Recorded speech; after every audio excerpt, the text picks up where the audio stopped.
Hitler যদি জানতো ইহুদিদের দুই একটা বাচ্চা পৃথিবীতে বেঁচে থাকলে আমাদের প্রথম কিবলা বাইতুল মুকাদ্দাস মসজিদ টেম্পল মাউন্ট বলে দাবি করবে, 52 জন মুসলমানকে নিউজিল্যান্ডে জুমার দিনে হত্যা করে লাইভে দেখাবে, ওই ফিলিস্তিনির জমিনে মায়ের সামনে সন্তানের সামনে মাকে উলাঙ্গ করে ধর্ষণ করবে।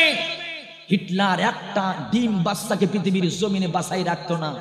মুসলমান শুধু তাই না, আল্লাহর কোরআন দিয়ে তারা ফুটবল পর্যন্ত খেলেছে, জোরে বলেন নাউজুবিল্লাহ।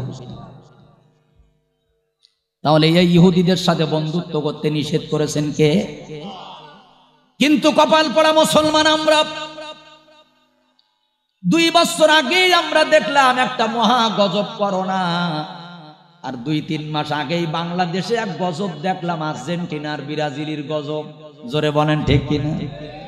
কত মুসলমানের সন্তান যে ইহুদি হয়ে গেছে ও নিজেও জানে না, ওর নামটা মুসলমানের খাতায় নেই, ওর নামটা মেসির খাতায়, ওর নামটা নেইমারের খাতায়, ওর নামটা এমবাপ্পের খাতায়, কার খাতায় উঠে গেছে ও নিজেও জানে না। এখনো সময় আছে, তওবা কর। তুই যদি তওবা না করিস আল্লাহ পাক তোর নাম ইহুদিদের খাতায় লিখবে, মুসলমানের খাতায় থাকবে না। সূরাতুল হাসরের 7 নম্বর আয়াত দেখেন, জোরে বলেন কয় নম্বর? আমি 14 খানা তাফসীর মিলাইছি। আব্দুল্লাহ ইবনে মাসউদ রাদিয়াল্লাহু তাআলা আনহু বলেছেন, যারা শরীরে ট্যাটু আঁকাবে রাত দিন 24 ঘন্টা আল্লাহর পক্ষ থেকে ওদের শরীরে গজব, জোরে কর নাউজুবিল্লাহ। মেসি ভক্ত যারা, মেসির জামা খুলে দেখেন পা থেকে মাথা পর্যন্ত ট্যাটু আঁকানো। দাজ্জালের চোখ হবে 3টা, মেসির বাম হাতে দেখেন দাজ্জালের একটা চোখ আঁকানো আছে, কারণ ও দাজ্জাল অনুসারী। বিয়ে করার আগে গার্লফ্রেন্ডের কাছে 2টা বাচ্চা নিচে, ও হলো পৃথিবীর 1 নম্বরের লুচ্চা।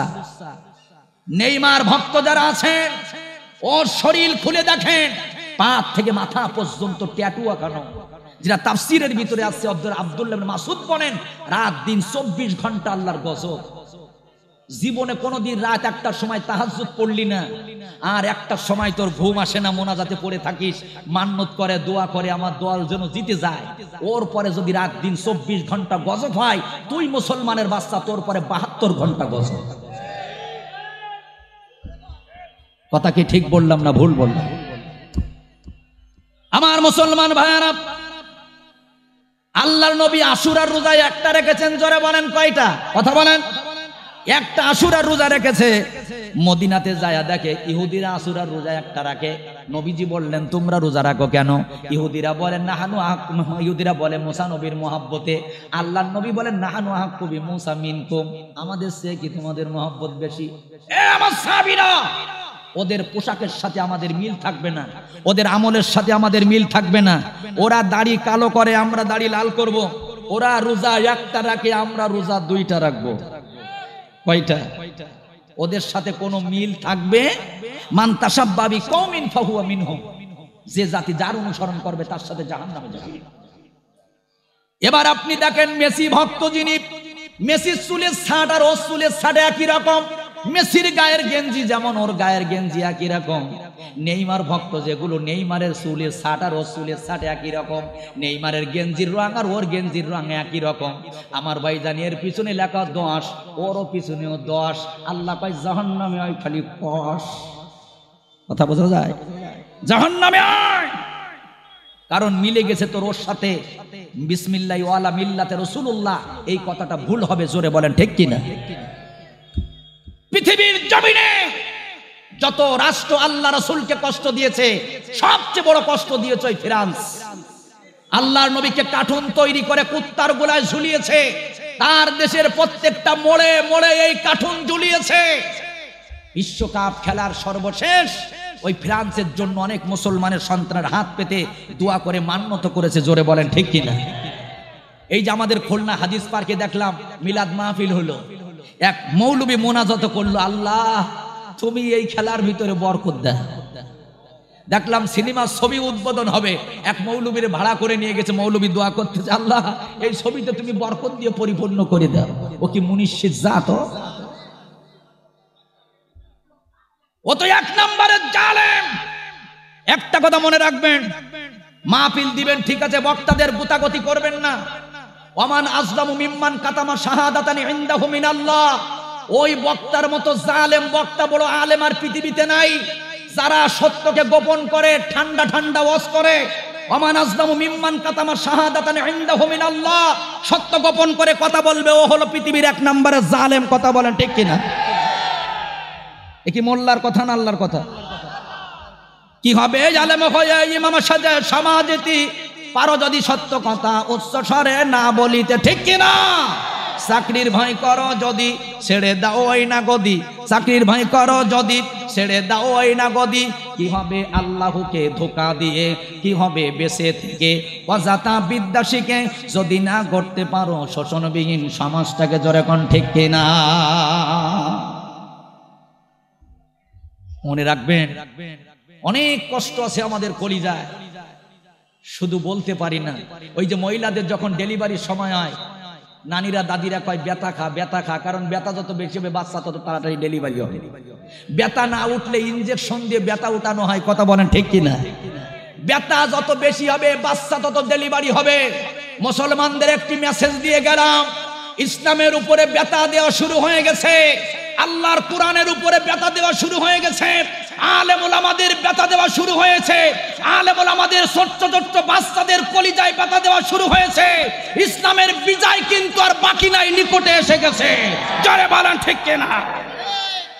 হতে পারে আগামীর পৃথিবী কোরআনের পৃথিবী, হতে পারে আগামীর বাংলাদেশ ইসলামের বাংলাদেশ, হতে পারে আগামীর সংসদ আলেম ওলামাদের সংসদ। জোরে বলেন ঠিক কিনা?